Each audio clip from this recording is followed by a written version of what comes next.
ময়দানে মাহশরটা এমন এক জায়গা হবে যে জায়গাতে আল্লাহ পাক আমার আপনার মাথার আধা উঁচুতে সূর্যকে এনে দেবেন। ময়দানে মাহশর এমন একটা জায়গা হবে আল্লাহ পাক আমাকে আপনাকে সে জায়গায় হাজির করাবেন। আমার আপনার পূর্বে যারা দুনিয়া জমিনে এসেছিল তাদেরকেও সেখানে দাঁড় করাবেন। আমার আপনার পরে যারা দুনিয়া জমিনে আসবে তাদেরকেও আমার আল্লাহ সে জায়গায় দাঁড় করাবেন। সেদিন আমার আল্লাহ পাক আহকামুল হাকিমিন হবেন, ন্যায় বিচারক হবেন, সত্য বিচার করবেন। কার ওপর আমার আল্লাহ সেদিনে অন্যায় অত্যাচার বিচার জুলুম করবেন না। ও নওজওয়ান যুবকেরা, মুরব্বিয়ারা, শুনে রেখে দিন, আমার আল্লাহ জাররা জাররা কাতরা কাতরা সূক্ষ্ম সূক্ষ্ম বিচার করবেন। কার ওপরে আমার আল্লাহ সেদিনে অন্যায় অত্যাচার বিচার জুলুম করবেন না। আমার আল্লাহ পাক ময়দানে মাহশরে বান্দাকে উঠিয়ে জিজ্ঞাসা করবেন, দুনিয়ায় আমি আল্লাহ 80 বছর হায়াত দিয়েছিলাম, আমি আল্লাহ পাকের ইবাদত কতটুকু করেছো, কোন রাস্তায় উপার্জন করেছো, কোন রাস্তায় ব্যয় করেছো। ও নওজওয়ান যুবকেরা, মুরব্বিয়ারা, শুনে রেখে দিন, আল্লাহ পাকের বান্দা যদি আমার আল্লাহ পাককে হিসাব দিতে পারে, বান্দার নেকির পাল্লা যদি ভারী হয়ে যায়, আল্লাহ পাক বান্দাকে জান্নাতি ঘোষণা করে দেবেন। বান্দা জান্নাতের কাতারে দাঁড়িয়ে যাবে, ওই জান্নাতের কাতার থেকে বান্দাকে আমার আল্লাহ জান্নাতি করবেন। একবার জোরে বলুন সুবহানাল্লাহ। গুনার পাল্লা ভারী, আমার আল্লাহ জাহান্নামী করে দেবেন। জাহান্নামার কাতারে বান্দা দাঁড়িয়ে থাকবে, ওই কাতার থেকে আল্লাহ জাহান্নামার ভিতরে দিয়ে দেবেন। আল্লাহ পাক আমাদের সকলকে জান্নাতের কাতার দান করেন, বলুন আল্লাহুম্মা আমিন। জান্নাতীদের 120টা কাতার হবে, বলুন সুবহানাল্লাহ। কটা বললাম?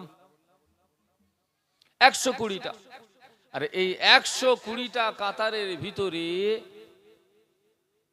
80টা কাতার শুধুমাত্র আমার নবীর উম্মতের হবে। একবার জোরে বলুন, একটু জোরে বলা গেল না। আদম থেকে শুরু করে ঈসা রুহুল্লাহ আলাইহিস সালাম, তাদের উম্মত উম্মতি কাতার হবে 40টা। আদম থেকে ঈসা রুহুল্লাহ সমস্ত নবী আলাইহিমুস সালাম, তাদের উম্মত উম্মতির কাতার 40টা। শুধুমাত্র আমার নবীর উম্মত উম্মতি উম্মতে মুহাম্মাদি সাল্লাল্লাহু আলাইহি সাল্লাম, এদের কাতার হবে 80টা। একবার জোরে বলুন সুবহানাল্লাহ। নবী আমার সেদিন গর্ব করবেন তার উম্মতকে দেখে, আল্লাহ আমি নবী আমার এত উম্মত। একবার জোরে বলুন সুবহানাল্লাহ। এই নওজওয়ান যুবকেরা, মুরব্বিয়ারা, শুনে রেখে দিন, আমার আল্লাহ পাক আহকামুল হাকিমিন বিচারের পরে একজনা বান্দার গুনার পাল্লা খানা ভারী পেয়েছেন, বান্দাকে আমার আল্লাহ জাহান্নামী ঘোষণা করে দিয়ে বান্দাকে জাহান্নামার কাতারে দাঁড় করিয়ে দিয়েছেন। ওই বান্দা জাহান্নামার কাতারে দাঁড়িয়ে দাঁড়িয়ে চিন্তা করবে, আল্লাহ পাক আমাকে জাহান্নামী ঘোষণা করে দিয়েছেন, এই জাহান্নামার কাতার থেকে আল্লাহ আমাকে জাহান্নামার ভিতরে ফেলে দেবেন। ওই বান্দা জাহান্নামার কাতারে দাঁড়িয়ে দাঁড়িয়ে চিন্তা করবেন, আমার নাজাতের কি হবে, আমার জান্নাতে যাবার কি হবে, এই জাহান্নামার কাতার থেকে আমাকে জান্নাতে যেতে হবে। ওই বান্দা দাঁড়িয়ে দাঁড়িয়ে একটাই চিন্তা করবে, আমার নাজাতের কি হবে। ওই জাহান্নামী বান্দা জাহান্নামার কাতারে দাঁড়িয়ে দাঁড়িয়ে দুনিয়া জমিনের কথা মনে পড়ে যাবে। এই দুনিয়া জমিনে আমার বহু মহাব্বতের মানুষের কথা, পরিচিত মানুষের কথা, মহাব্বতের ভালোবাসার মানুষের কথা, কিয়ামতের ময়দানে বান্দা বিচারের পরে জাহান্নামার কাতারে দাঁড়িয়ে দাঁড়িয়ে দুনিয়ার মহাব্বতের মানুষগুলাকে খুঁজতে থাকবেন। খুঁজে খুঁজে খুঁজে খুঁজে বান্দা পেরেশান হয়ে যাবে, একজনা কোনো বান্দাকে খুঁজে পাবে না। ওই জাহান্নামী বান্দা জাহান্নামার কাতারে দাঁড়িয়ে দাঁড়িয়ে আবারও খুঁজতে থাকবেন। খুঁজে খুঁজে বান্দার নজরটা আল্লাহ পাকের জান্নাতি বান্দাদের কাতারের মধ্যে পড়ে যাবে, বলুন সুবহানাল্লাহ। আল্লাহ পাকের বহু জান্নাতি বান্দা তাদের মধ্য থেকে খুঁজবেন আমার চেনা কে রয়েছে, আমার পরিচিত কে রয়েছে, আমার মোহাব্বতের কে রয়েছে। বান্দা খুঁজতে খুঁজতে একজনা জান্নাতি বান্দাকে চিনতে পেরে যাবেন। ওই জান্নাতি বান্দাকে চেনার সঙ্গে সঙ্গে জাহান্নামী বান্দা জাহান্নামার কাতার থেকে দাঁড়িয়ে দাঁড়িয়ে আল্লাহ পাকের জান্নাতি বান্দাকে উদ্দেশ্য করে বলতে থাকবেন, চিৎকার দিয়ে আওয়াজ দিয়ে বলবেন, ইয়া ফুলানা আম্মা তাজকুরু ইয়াওমা নাওয়ালতুকাত তুকুর। ও আল্লাহর জান্নাতি বান্দা, আপনি কি আমাকে চিনতে পেরেছেন? আপনার কি মনে রয়েছে দুনিয়ার জমিনে আমি আপনাকে একবার ওযুর জন্য পানি দিয়েছিলাম? ও আল্লাহ জান্নাতি বান্দা, আজকে দিনে আমি বড় মুসিবতের মধ্যে রয়েছি। আল্লাহ পাক আমাকে জাহান্নামে ঘোষণা করে দিয়েছেন। দুনিয়া জমিনে আমি একটা উপকার আপনার করেছিলাম, আপনাকে ওযুর জন্য পানি দিয়েছিলাম। সেই উপকারের বদলাটা আজকে দিনে আপনি আমাকে দান করুন। ফাশফিউলি ইনদা বিহা রাব্বিকা, আপনি আপনার রব পরওয়ারদিগার রব্বুল আলামিন আল্লাহর কাছে আমার জন্য শাফাআত সুপারিশ করুন। জান্নাতি বান্দা জান্নাতের কাতারে দাঁড়িয়ে দাঁড়িয়ে রব্বুল আলামিন আল্লাহর দরবারে ফরিয়াদ করবেন, ও রব্বুল আলামিন আল্লাহ, আপনি আমাকে জান্নাতি ঘোষণা করে দিয়েছেন। আপনার একজনা বান্দা, যে বান্দাটাকে আল্লাহ আপনি জাহান্নামে ঘোষণা করেছেন, ওই বান্দা দুনিয়া জমিনে একবার আমাকে ওযুর জন্য পানি দিয়েছিল। আল্লাহ পাক ওই বান্দাটাকে জাহান্নামের কাতারে দাঁড় করিয়ে দিয়েছেন।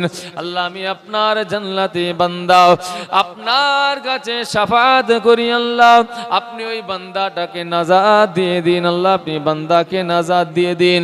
এই জান্নাতি বান্দার শাফাআত সুপারিশটাও আমার আল্লাহ পাক কবুল করে নিয়ে বান্দাকে জাহান্নামের কাতার থেকে তুলে নিয়ে জান্নাতি করে দেবেন। একবার জোরে বলুন সুবহানাল্লাহ। জোরে বলা যাবে না? দুনিয়ায় কাউকে ওযুর জন্য পানি দেওয়া কাজটা খুব কঠিন কাজ গো, কথা বলে না। কাউকে ওযুর জন্য পানি দেওয়া খুব ভারী কাজ। সামান্য একটা নেক আমাল আমার আল্লাহ বান্দাকে নাজাত দিয়ে দেবেন। একবার জোরে বলুন সুবহানাল্লাহ। বান্দাকে আল্লাহ জাহান্নামী ঘোষণা করে জাহান্নামের কাতারে দাঁড় করিয়ে দেবেন। এই সামান্য একটা আমাল এর ওসিলায় আমার আল্লাহ বান্দাকে নাজাত দিয়ে দেবে। একবার জোরে বলুন সুবহানাল্লাহ। এমন বহু নেক আমাল রয়েছে, আমরা অনেক সময় সে সমস্ত নেক কাজ থেকে দূরে সরে যাই। সামান্য একটা আমাল আমার আল্লাহ বান্দাকে, আমার আল্লাহ খোঁজেন বান্দাকে নাজাত দেওয়ার বাহানা। একবার জোরে বলুন সুবহানাল্লাহ। বান্দাকে আমার আল্লাহ আযাব দিতে চান না, বান্দাকে নাজাত দেওয়ার জন্য আমার আল্লাহ বাহানা খোঁজেন। কেমন? বান্দার ফরজ যত আমাল দেখবেন পাবেন না, নফল আপনার সুন্নাত ওয়াজিব খুঁজবেন, শেষে আমার আল্লাহ নফল ইবাদত বান্দার দেখবেন যে কতটুকু কি রয়েছে। আমার আল্লাহ দেখবেন বান্দা কোনো নেককারের মজলিসে বসেছিল কিনা, নামায় আমালে নেকি নেই, কম পড়ছে। আমার আল্লাহ বান্দার জিন্দেগির আমাল দেখবেন যে বান্দা আমার কোনো নেককার বান্দার সোহবতে একবার বসেছিল কিনা। আমার আল্লাহ বান্দার সোহবত যখন নেককার বান্দার সঙ্গে পাবেন, আমার আল্লাহ ওই নেককার বান্দার ওসিলা করে বান্দাকে নাজাত দিয়ে দেবে। একবার জোরে বলুন সুবহানাল্লাহ। এই নওজওয়ান যুবকেরা, মুরব্বিয়ানেরা শুনে খেয়ে দিল, ময়দানে মাহশরে আল্লাহ পাকের একজনা বান্দা যাকে আমার আল্লাহ পাক জাহান্নামের কাতারে দিয়ে দেবেন, ওই বান্দার জন্য আল্লাহ পাকের কোরআন আল্লাহ দরবারে ফরিয়াদ করবেন, ও রব্বুল আলামিন আল্লাহ, আপনি ওই বান্দাটাকে জাহান্নামী করে দিয়েছেন। আল্লাহ ওই বান্দাটা আমি কোরআন আমাকে তেলাওয়াত করত, ও রব্বুল আলামিন আল্লাহ, আমি আপনার কালাম কোরআন আপনার ওই বান্দার জন্য শাহাদাত দে, আমি আপনার ওই বান্দার জন্য সুপারিশ করি। আল্লাহ আপনি ওই বান্দাকে নাজাত দিয়ে দিন, আল্লাহ আপনি ওই বান্দাকে নাজাত দিয়ে দিন। কোরআনের শাফাআতকে আমার আল্লাহ কবুল করে নিয়ে ওই বান্দাকে জাহান্নাম থেকে নাজাত দিয়ে জান্নাতি করে দেবে। একবার জোরে বলুন সুবহানাল্লাহ। নওজোয়ান যুবকেরা মুরব্বিয়ানেরা শুনে রেখে দিন, আল্লাহ পাকের বান্দা বান্দির বিচারের পরে আমার আল্লাহ পাক জান্নাতি দিগকে জান্নাতে দিয়ে দেবেন, জাহান্নামী দিগকে জাহান্নামায় দিয়ে দেবেন। এমন সময় আমার আপনার নবী দিন দুনিয়ার বাদশাহ হাবিবুল্লাহ গুনাহগার উম্মতির জন্য আল্লাহ পাকের দরবারে সিজদায় পড়ে যাবেন। ও রব্বুল আলামিন, আল্লাহ আমার গুনাহগার উম্মতিকে নাজাত দিন। সিজদা হালাতে আল্লাহ পাকের দরবারে উম্মতির জন্য ফরিয়াদ করবেন। আমার আল্লাহ বলবেন, হাবিব ইরফাউ রাসাকা, আপনি আপনার মাথাটা উঠান, আমি আল্লাহ আমার কাছে চান, আমি আল্লাহ আপনাকে দেব। আল্লাহ পাকের হাবিব বলবেন, আল্লাহ আমার গুনাহগার উম্মতিকে নাজাত দিন। আল্লাহ হুকুম দেবেন, হাবিব আপনি জাহান্নামে চলে যান। আপনার গুনাহগার উম্মতি যাদের অন্তরে সরষে পরিমাণ ঈমান রয়েছে, আপনি তাদেরকে নিজে জাহান্নাম থেকে বার করে আমার জান্নাতে চলে যান। একবার জোরে বলুন সুবহানাল্লাহ। নবী আমার আবারও সিজদায় পড়ে যাবেন, নবী আমার আবারও সিজদায় পড়ে যাবেন। কেননা এখনো কিছু গুনাহগার উম্মতি তারা আযাবে জাহান্নামের ভিতরে রয়েছে। সিজদায় পড়ে তাদের জন্য আল্লাহর দরবারে ফরিয়াদ করবেন। আল্লাহ আবারও বলবেন, হাবিব আপনি সিজদা থেকে মাথাটা ওঠান, আমার কাছে চান, আমার কাছে শাফাআত করুন, আমি আল্লাহ আপনার শাফাআতকে কবুল করে নেব। আল্লাহ পাকের হাবিব বলবেন, আল্লাহ আমার গুনাহগার উম্মতি এখনো জাহান্নামের আগুনের ভিতরে রয়েছে, আল্লাহ আপনি তাদেরকে নাজাত দিন। নবী আমার আবারও জাহান্নাম থেকে গুনাহগার উম্মতিকে নাজাত দিয়ে জাহান্নাম থেকে মুক্ত করে জান্নাতি করবে। একবার জোরে বলুন সুবহানাল্লাহ। নবী আমার একবার দুবার নয়, পাঁচবার গুনাহগার উম্মতিকে আযাবে জাহান্নাম থেকে নাজাত করিয়ে আল্লাহ পাকের জান্নাতি করে দেবেন। সর্বশেষ রব্বুল আলামিন আল্লাহ পাক তিনি স্বয়ং তিনি তার হাবিবকে বলবেন, আমার হাবিবে পেয়ারা জনাবে মুহাম্মদুর রাসূলুল্লাহ সাল্লাল্লাহু আলাইহি ওয়াসাল্লাম, আমি আল্লাহ আমার ইজ্জতের কসম করে বলছি, আমি আল্লাহ আমার জালালের কসম করে বলছি, যে বান্দাটা দুনিয়ার জমিনে আমি আল্লাহকে তার রব বলে মেনে নিয়েছে, আমি আল্লাহ স্বয়ং তাকে নিজে জাহান্নাম থেকে মুক্ত করে জান্নাতি করে দেব। একবার জোরে বলুন সুবহানাল্লাহ। আল্লাহকে তার রব বলে মানতে হবে। আল্লাহ বলছেন, আমি নিজে তাকে জাহান্নাম থেকে মুক্ত করে জান্নাত দান করব। একবার জোরে বলুন সুবহানাল্লাহ। আমরা প্রত্যেকে এখানে যারা রয়েছি সবাই গুনাহগার, কথা ঠিক না ভুল বললাম? প্রত্যেকে, কারো কম গুনাহ কারো বেশি গুনাহ। কেউ কেউ এমনও রয়েছেন যারা বলে ফেলেন যে কিয়ামতের দিনে কেউ কারোর জন্য কোনো সাহায্য সহযোগিতা উপকারে আসবে না, শাফাআত করতে পারবে না। সকলে পড়ুন নাউজুবিল্লাহ। এই কেউ পারবে না বলতে বলতে কিছু মানুষের এত জাবানের তেজ, তারা আমার রাসূলুল্লাহ পর্যন্ত পৌঁছে যান যে নবীও কিয়ামতের দিনে শাফাআত করতে পারবে না। সকলে পড়ুন নাউজুবিল্লাহ। আমরা প্রত্যেকে গুনাহগার। এই গুনাহগার উম্মতি তারা কিয়ামতের দিনে নফসি নফসি করবে, আল্লাহ আমার কি হবে, আল্লাহ আমার কি হবে। সেই দিনে এই গুনাহগার উম্মতি এরা যদি তাদের নাজাতের জন্য তাদের সুপারিশকারী হিসাবে আমার রাসূলুল্লাহকে না পাই, আর কাউকে পাবে বলে মনে হয়? কথা বোঝা যাচ্ছে কি বলছি? নবীকে যদি আমাদের সুপারিশকারী হিসাবে না পাওয়া যায়, আর কাউকে পাবো? অথচ কিছু মানুষ তারা জাবানে এরকম ফাহেশ কথাবার্তা বলে ফেলেন, নবীও শাফাত করতে পারবে না, বলুন নাউজুবিল্লাহ। অথচ আমার রাসূলুল্লাহ হাদিস পাকে পরিষ্কার ঘোষণা করে দিয়েছেন, ইয়াশফাউ ইয়াউমাল কিয়ামাতি সালাসাতুন আল আম্বিয়া সুম্মাল উলামা সুম্মাশ শুহাদা। কিয়ামতের ময়দানে সবথেকে প্রথম শাফাত করবেন নবী আলাইহিমুস সালামেরাও, অতঃপর আল্লাহ পাকের আলেম বান্দারাও, অতঃপর আল্লাহ পাকের শহীদ বান্দারা। একবার জোরে বলুন সুবহানাল্লাহ। মুসনাদে বাজ্জার বলে হাদিস পাকের আরো একটা কিতাব রয়েছে, যে মুসনাদে বাজ্জারের ভিতরে আমার রাসূলুল্লাহর আরো একটা হাদিস, আউয়ালু মান ইয়াশফাউ ইয়াউমাল কিয়ামাতি সালাসাতুন আল আম্বিয়া সুম্মা শুহাদা সুম্মাল মুআজ্জিনুন। কিয়ামতে প্রথম নবীরা শাফাত করবে, অতঃপর আল্লাহ শহীদ বান্দারাও, অতঃপর মুআজ্জিন। একবার জোরে বলুন সুবহানাল্লাহ। মুয়াজ্জিন কাকে বলে? মুয়াজ্জিন কাকে বলে?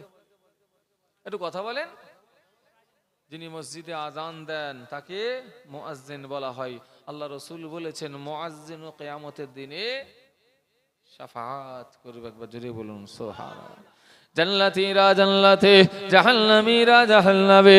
আমার আল্লাহ এই সময় তিনি তার বান্দা মুয়াজ্জিন গুলাকে ডাকবেন, এ আমার বান্দা মুয়াজ্জিন, আমি আল্লাহ আমাকে খুশি করার জন্য দুনিয়া জমিনে আজান দিয়েছো, আমার বান্দাকে নামাজের জন্য ডেকেছো, নামাজের জন্য বান্দাকে ঘুম থেকে জাগিয়েছো।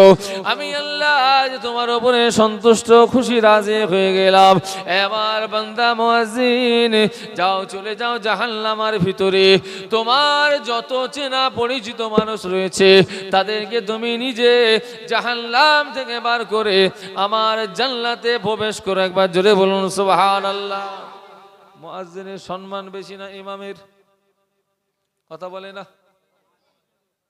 হুজুরের ওয়াজ শুনে বলছে মুয়াজ্জিনের, জি না, ইমামের সম্মান বেশি। আমরা ইক্তেদা করি কার? আল্লাহু আকবার। কার? মুয়াজ্জিন না ইমামের? ইমামের। ইমামের সম্মান আল্লাহ বেশি দিয়েছেন।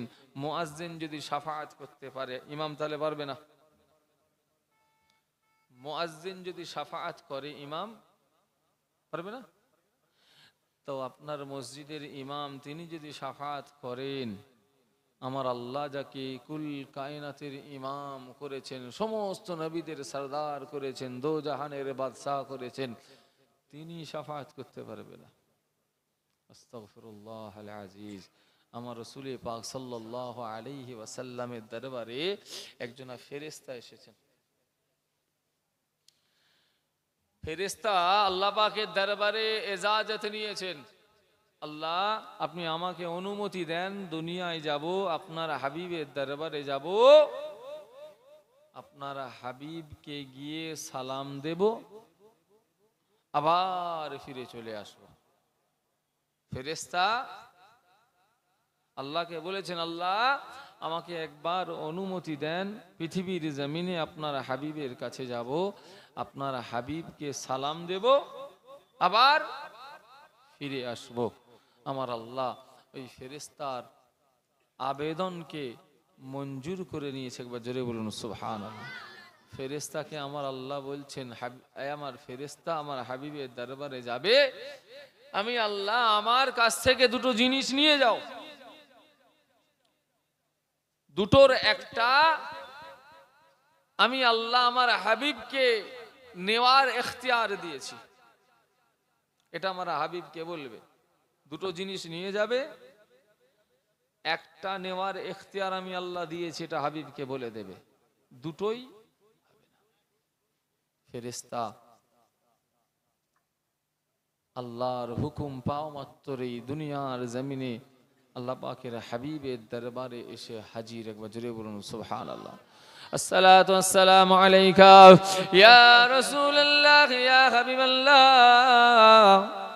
আল্লাহ পাকের কাছ থেকে অনুমতি নিয়ে এসেছি, শুধুমাত্র আপনাকে সালাম দেব। হে আল্লাহর হাবিব, আল্লাহ পাক আমার অনুমতিটা মঞ্জুর করেছেন, আপনার কাছে পাঠিয়েছেন, এবং সাথে সাথে আমার আল্লাহ দুটো জিনিসও দিয়ে পাঠিয়েছেন, এবং আমার আল্লাহ এটা বলে দিয়েছেন এই দুটার ভিতরে যে কোনো একটা নেওয়ার ইখতিয়ার আল্লাহ পাক আপনাকে দিয়েছেন। ইয়া রাসূলুল্লাহ ইয়া হাবিবাল্লাহ, এই দুটোর একটা হলো আল্লাহ পাক পাক আপনার যত উম্মাত উম্মতি তা কিয়ামত পর্যন্ত সমস্ত উম্মাত উম্মতির অর্ধেক উম্মাত উম্মতিকে আমার আল্লাহ বিনা আযাবে বিনা হিসাবে জান্নাত দান করে দেবেন। দ্বিতীয় নাম্বার হলো ইয়া রাসূলুল্লাহ হাবিবাল্লাহ, আল্লাহ পাক আপনাকে শাফাআতের হকদার করেছে। একবার জোরে বলুন সুবহানাল্লাহ। এই দুটোর ভিতরে আপনি একটা নেবার ইখতিয়ার রাখবেন, দুটোই আপনি নেবেন, এটা আল্লাহ পাক আপনাকে হুকুম দেন। আমার আপনার নবী দিন দুনিয়ার বাদশাহ হাবিবুল্লাহ জনাবে বাবা মুহাম্মদুর রাসূলুল্লাহ সাল্লাল্লাহু আলাইহি ওয়াসাল্লাম এই দুটার মধ্যে শেষেরটা শাফাআতের হকদার, এটা আমার রাসূলুল্লাহ কবুল করে নিয়েছে। একবার জোরে বলুন সুবহানাল্লাহ। যেটার ইস্তেমাল, যেটার ব্যবহার আমার আল্লাহ পাকের হাবিব কিয়ামতের দিনে গুনাহগার উম্মাত উম্মতির জন্য করবে। একবার জোরে বলুন সুবহানাল্লাহ। প্রথমটা আমার রাসূলুল্লাহ নিলেন, অর্ধেক উম্মাত বিনা হিসাবে জান্নাত, এটা আমার রাসূল নিলেন না। যদি এটা আমার রাসূল নিয়ে নিতেন, অর্ধেক উম্মাত বিনা হিসাবে জান্নাত, তাহলে বাকি অর্ধেক উম্মাত তারা যাবে কোথায়? কথা বুঝছেন কি বলছি?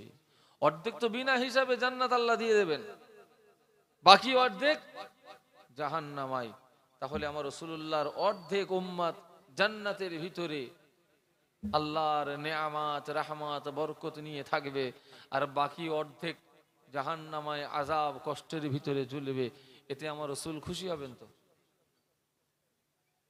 আমার নবী খুশি হবেন, তার উম্মতের নাজাত। একবার জোরে বলুন সুবহানাল্লাহ। আল্লাহ বলেছেন, হাবিব আমি আল্লাহ আপনাকে সেদিন কিয়ামতের দিন সন্তুষ্ট করব। আল্লাহ বলেছেন, হাবিব আপনাকে আমি সন্তুষ্ট করব। আল্লাহ পাক যখন সন্তুষ্ট তার হাবিবকে করবেন, আল্লাহর হাবিব সন্তুষ্ট হবেন অন্য কিছুতে নয়, উম্মতের নাজাত। একবার জোরে বলুন সুবহানাল্লাহ। কোন উম্মত? কোন উম্মত? আমি আপনি? আমাদের নাজাতে এখনো পর্যন্ত মদিনার মসজিদ মসজিদুন নববী শরীফে গুনাহগার উম্মত উম্মতির জন্য আল্লাহ পাকের দরবারে মাগফিরাত চাইছেন। বলুন সুবহানাল্লাহ। এখনো পর্যন্ত, তা কিয়ামত পর্যন্ত উম্মত তাদের জন্য আমার রাসূলুল্লাহ মাগফিরাত চাইবেন। আফসোস, আমরা নবীর উম্মত হয়েছি কিন্তু উম্মত প্রকৃত হতে পারিনি।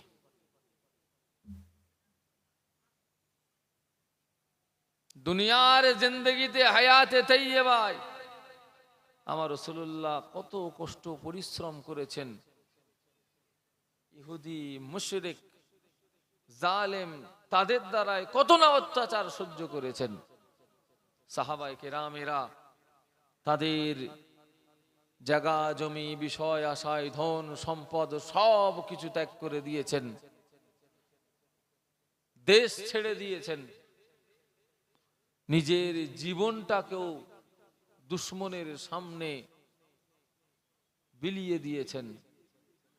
তাদের সেই পরিশ্রম ত্যাগ কোরবানির বদৌলতে আজকে আমি আপনি ঈমান ইসলাম কোরআন পেয়েছি। কথা ঠিক না ভুল বলছি? কথা ভুল বলছি?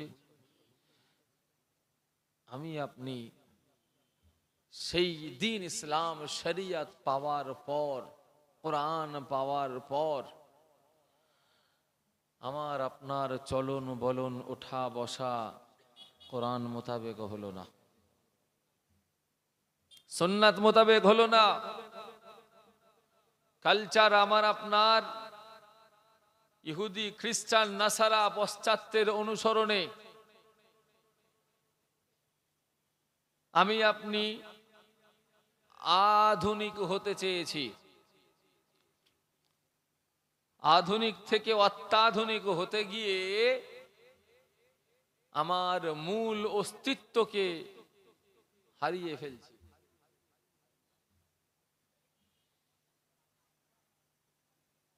আধুনিক হতে নিষেধ নেই, অত্যাধুনিক হতেও নিষেধ নেই। আপনার ছেলে মাস্টার হবে, ডাক্তার হবে, ইঞ্জিনিয়ার হবে, ব্যারিস্টার হবে, জজ হবে, উকিল হবে, ও ইসলাম এটাতে বাধা দেয়নি।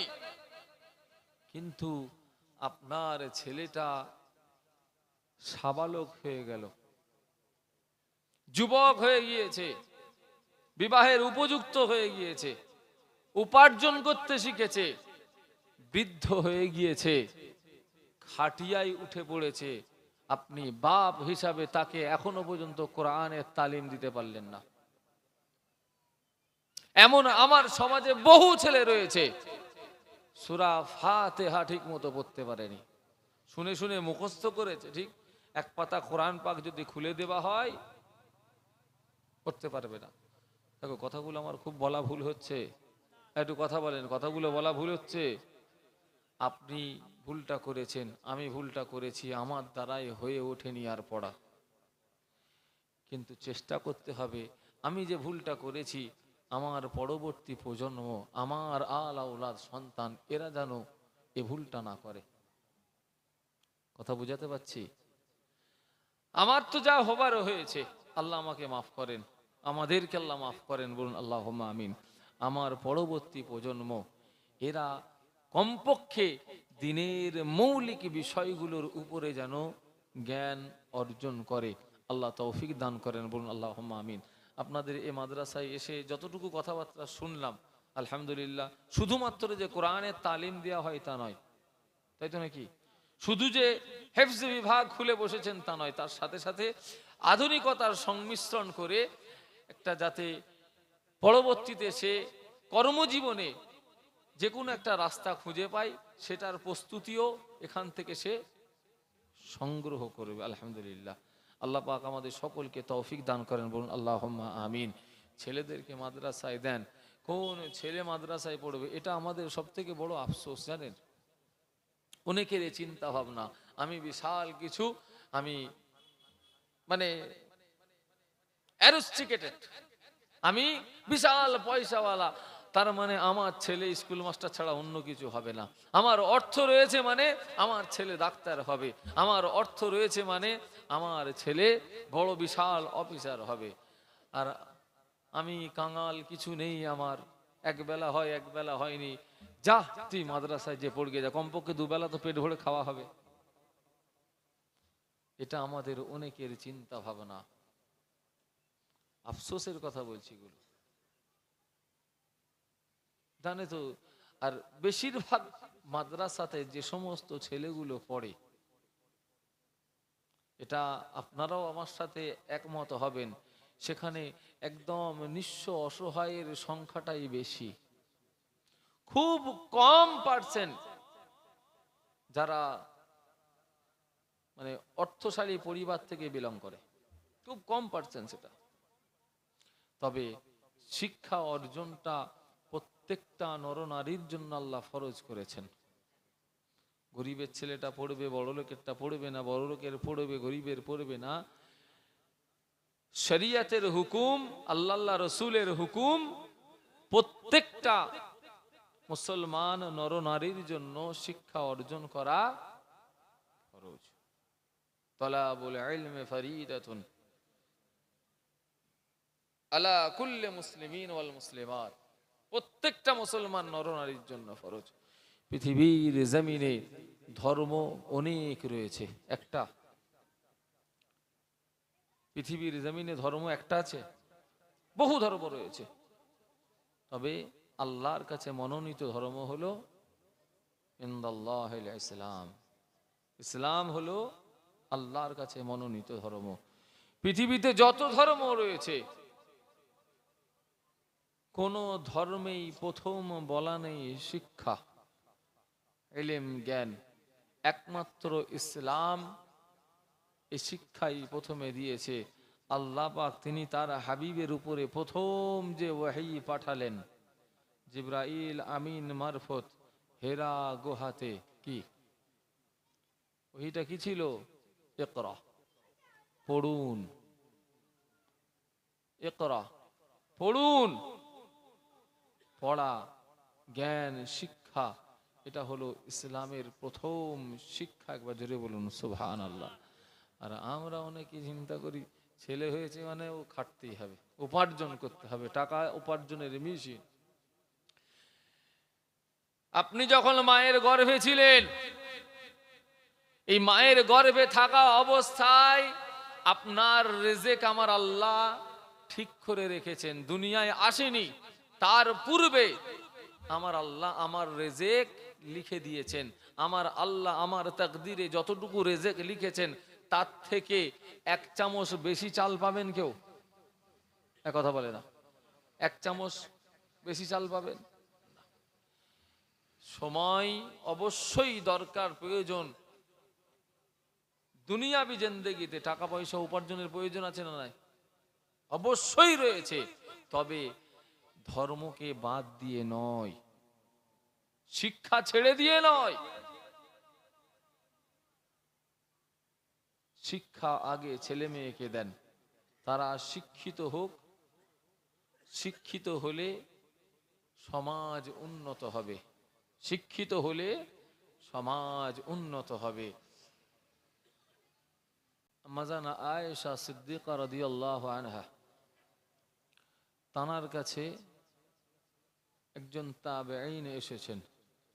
তাবেঈ হলো আমার রাসূলুল্লাহর সাথী, শিষ্য। তাদেরকে কি বলে? কথা বলে না। নবীর সাথীকে কি বলে? সাহাব। সাহাবা হুজুর, তাদের সঙ্গীকে কি বলে? তাবেঈ। তাবেঈদের সঙ্গী শিষ্য যারা, তাবেঈ। তো সাহাবা হুজুরদের শিষ্য তাবেঈ। আম্মাজান আয়েশা সিদ্দিকা রাদিয়াল্লাহু আনহা, তানার ঘরে একজন এসেছেন তাবেঈ, জানার নাম হলো মুনকাদির।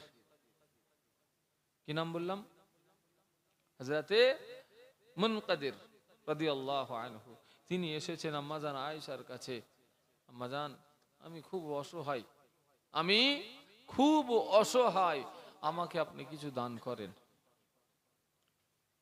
আম্মাজান আয়েশা সিদ্দিকা রাদিয়াল্লাহু তাআলা আনহা, তিনি বলছেন যে আমি আয়েশা, আমার কাছে যদি 20,000 স্বর্ণমুদ্রা থাকতো, আমি আয়েশা সেটা আল্লাহর রাস্তায় দান করে দিতাম। বলুন সুবহানাল্লাহ। কিন্তু আমি আয়েশা, আমার কাছে 1 দিরহামও নেই,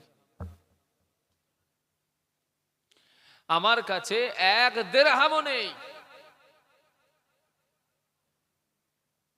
হযরতে মুনকাদির রাদিয়াল্লাহু আনহু, তিনি আম্মাজান আয়েশার কাছে কিছু না পেয়ে বেরিয়ে চলে যাচ্ছেন।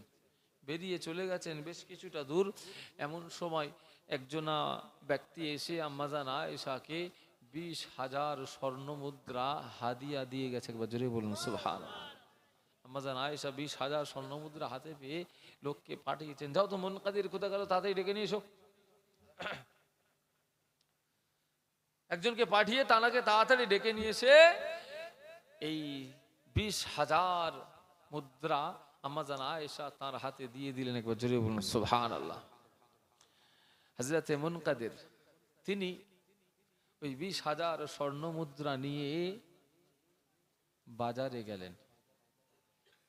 বাজারে গিয়ে একটা মহিলাকে, দাসীকে ক্রয় করলেন। কথা শুনছেন কি বলছি? সে সময় বাজারে দাস দাসী বিক্রি হতো। সে সময় বাজারে এখন যেমন সবজির বাজার, পশুর বাজার হয়, আইয়ামে জাহেলিয়াতে মানুষের বাজার হতো। হযরতে মুনকাদির তিনি বাজারে গিয়ে একটা মহিলাকে ক্রয় করলেন। সেই মহিলাকে ক্রয় করার পর তানাকে বিবাহ করলেন। কথা শুনছেন তো নাকি?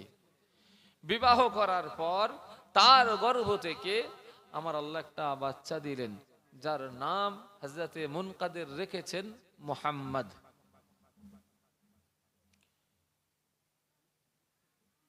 পরবর্তীতে আবারও আল্লাহ একটা আওলাদ দিলেন, যার নাম রেখেছেন আবু বকর। তৃতীয় আরো একটা আল্লাহ আওলাদ দিলেন, যার নাম রেখেছেন ওমর। আল্লাহু আকবার। এই মুহাম্মদ ইবনে মুনকাদির, আবু বকর ইবনে মুনকাদির, উমর ইবনে মুনকাদির, মুনকাদিরের 3 সন্তান, মুহাম্মদ, আবু বকর, উমর। এই 3 জনা ইসলামের বিশাল বড় বড় সেই সময়ের আলেমে দিন হিসাবে পরিণত হয়েছে। একবার জোরে বলুন সুবহানাল্লাহ। আমরা কিতাবে পড়েছি এই 3 জনাই বিশাল বড় আলেমে দিন। লিখছেন এই 3 জনার ইলমের পিছনে অবদান হলো আম্মা জান আয়েশা সিদ্দিকা রাদিয়াল্লাহু তাআলা আনহা। তিনি যে 20,000 স্বর্ণ মুদ্রা দিয়েছিলেন, এই 3 জনা যত ইলম শিক্ষা করেছেন, জ্ঞান অর্জন করেছেন, আমার আল্লাহ তাদের ওই জ্ঞানের একটা পরিমাণ সওয়াব সর্বদাই আম্মা জান আয়েশা রাদিয়াল্লাহু আনহা তানার নামায় আমলে পৌঁছাবে। একবার জোরে বলুন সুবহানাল্লাহ। একটু জোরে বলা যাবে না?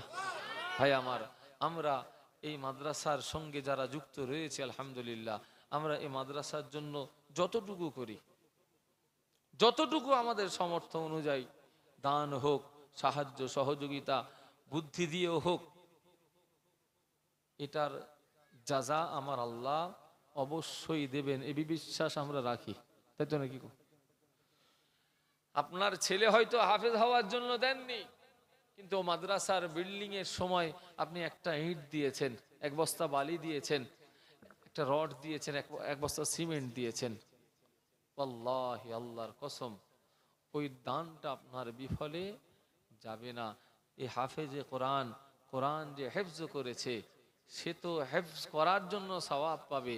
আপনি ওই মাদ্রাসায় 1 মুঠো চাল দিয়েছেন, সেই চালটা হাফেজ তিনি খেয়েছেন, আল্লাহ পাক আপনাকেও সওয়াব কম দেবেন না। একবার জোরে বলুন সুবহানাল্লাহ। আল্লাহ আমাদের সকলকে মাদ্রাসার সঙ্গে আপনার মাদ্রাসার খেদমত হিসাবে আল্লাহ কবুল করলেন। বলুন আল্লাহুম্মা আমিন।